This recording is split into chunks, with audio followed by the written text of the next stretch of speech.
جب اللہ نے نبی سے کہا نبی مکے سے آپ ہجرت کر رہے ہیں، مکے سے مدینے کی طرف، حضرت گرامی حکم خدا ہوا تم ہجرت کرو۔ ہمارے نبی سے حکم ہوا، اللہ نے حکم دیا تم مکے سے ہجرت کر رہا، کیونکہ یہ کفار مشرکین تمہیں قتل کرنے پر آمادہ ہے، تمہیں قتل کر دیں گے، یہ قتل کرنے پر آمادہ ہے، لہذا تم مکہ چھوڑ دو، مکے سے ہجرت کر کے آپ مدینے تشریف لے جائیں، مدینے تشریف لے جائیں۔ جب مکے سے مدینے کی طرف چلنے لگے تو اس چلنے کو اسلام نے ہجرت کہا، نبی کی یہ ہجرت ہے، یہیں سے ہجری سال چلا ہے۔ آج کون سا ہجری سال چل رہا ہے؟ 1447 ہجری۔ کتنا ہے؟ 1447 ہجری اور 8 محرم یعنی 8 تاریخ، یعنی 1446 سال ہو چکے اور 47واں سال لگا ہے۔ 47ویں سال کے پہلا مہینہ ہے محرم، جس کی آج 8ویں تاریخ ہے۔ تو پیغمبر کو ہجرت کیے ہوئے 1447 سال ہو گئے۔ عزیزان گرامی، حکم خدا ہوا ہجرت کرنا۔ اب نبی نے علی کو بلایا، یا علی تم میرے بستر پر سو جاؤ۔ توجہ کریں، شب ہجرت کا میں واقعہ پیش کرنا چاہتا ہوں۔ یا علی تم میرے بستر پر سو جاؤ۔ اللہ اکبر۔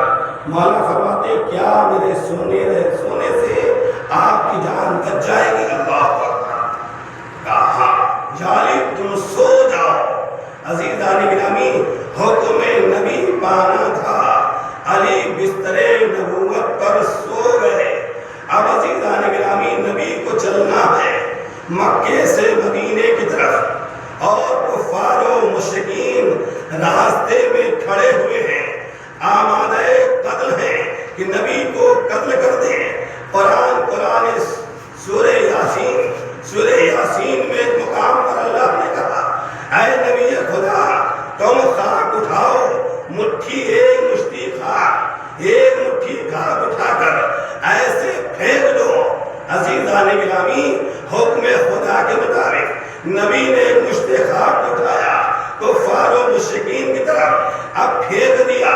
قرآن نے کہا جیسے ہی، اللہ نے کہا جیسے ہی نبی نے اپنے دستے مبارک سے ادھر مشت خاک پھینکا، سارے مشرکین کے درمیان سے نبی گزر گئے، لیکن مشرکین مکہ نبی کو دیکھ نہیں سکے۔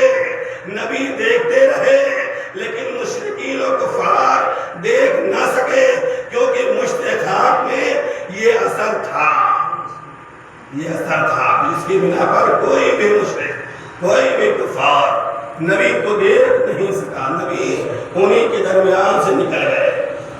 عزیزان گرامی، اب یہ لوگ نبی کے گھر کے پاس آئے، نبی کے گھر کا محاصرہ کیا۔ توجہ کریں گے، نبی کے گھر کا محاصرہ کیا۔ ہر قبیلے کا ایک شخص ہے۔ مکے میں 40 قبیلے تھے، 40 قبیلے کے 40 لوگ نبی کے گھر کا محاصرہ کیے گئے۔ کوئی نبی کا گھر، کوئی محل نہیں تھا، کوئی کوٹھی نہیں تھی، بہت چھوٹا سا مکان تھا۔ پہلے گھر بنتے تھے، آپ جانتے ہیں چھوٹی چھوٹی دیواریں ہوتی تھیں۔ مکے میں چھوٹا سا گھر تھا، چھوٹی چھوٹی دیواریں تھیں۔ اس گھر کو مکے کے 40 پہلوان اس نیت سے گھیرے ہوئے ہیں کہ آج ہم نبی کو قتل کر دیں گے، آج نبی کو معاذ اللہ قتل کر دیں گے۔ وہ عالم آیا، یہ 40 پہلوان اندر داخل ہوئے، چاہا کہ ہم نبی کو قتل کر دیں، لیکن دیکھتے کیا ہے، چادر کے نیچے کون ہے؟ چادر کو ہٹایا۔ توجہ کریں گے، چادر اٹھا، چادر کو ہٹایا۔ اب دیکھتے کیا ہے، نبی نہیں ہے، علی سو رہے ہیں۔ کہا یا علی نبی کہاں گئے؟ توجہ کریں گے، کیا کہا یا علی نبی کہاں گئے؟ مولا کائنات نے ہاتھ کو اٹھایا۔ دیکھیے مولا کا ہاتھ کیا ہے؟ ید اللہ ہے، ید اللہ، اللہ کا ہاتھ ہے۔ ید اللہ اٹھا، عزیزان گرامی اتنا اٹھا کہ آنے والا کون تھا؟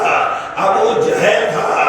آیت اللہ نے ایک مرتبہ ہاتھ اٹھا کے ایسا تماچا مارا کہ ابو جہل کا چہرہ ٹیڑھا ہو گیا۔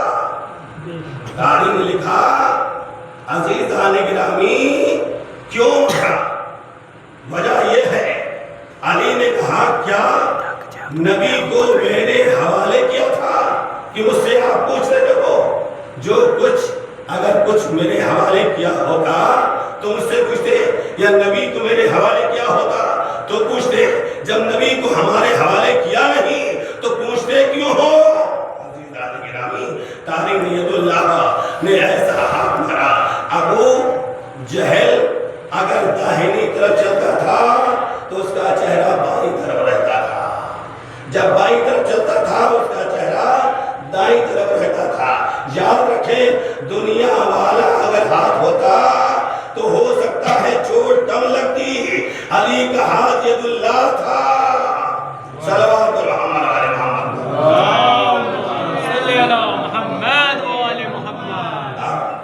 ان لوگوں نے دیکھا کہ علی سو رہے ہیں، علی لوگ گھر سے باہر نکلے تلاش کرنے کے لیے، اس راستے کی طرف چلے جس راستے سے اندازہ ہوا کس راستے سے نبی کریم تشریف لے رہے ہیں۔ تاریخ لکھا راستے میں کنواں نظر آیا، دل میں ہوا کہ اس کنویں کے اندر نبی کریم ہے، لیکن جو نبی نے اب ان لوگوں نے کنویں کی طرف دیکھنا شروع کیا تو کیا دیکھتے ہیں؟ مکڑی نے پورا جالا بنا لیا ہے۔ لیکن کس طرح اللہ ہمارے نبی کی حفاظت کر رہا ہے، کس طریقے سے اللہ نبی کی حفاظت کر رہا ہے۔ یہ لوگ کنویں کے قریب پہنچے، دل میں خیال ہوا ایسا نہ ہو اس کنویں میں نبی چھپ گئے ہوں، لہذا کنویں کے قریب پہنچے۔ کیا دیکھتے ہیں کہ مکڑی نے جالا پورا جالا بنا لیا، اور اسی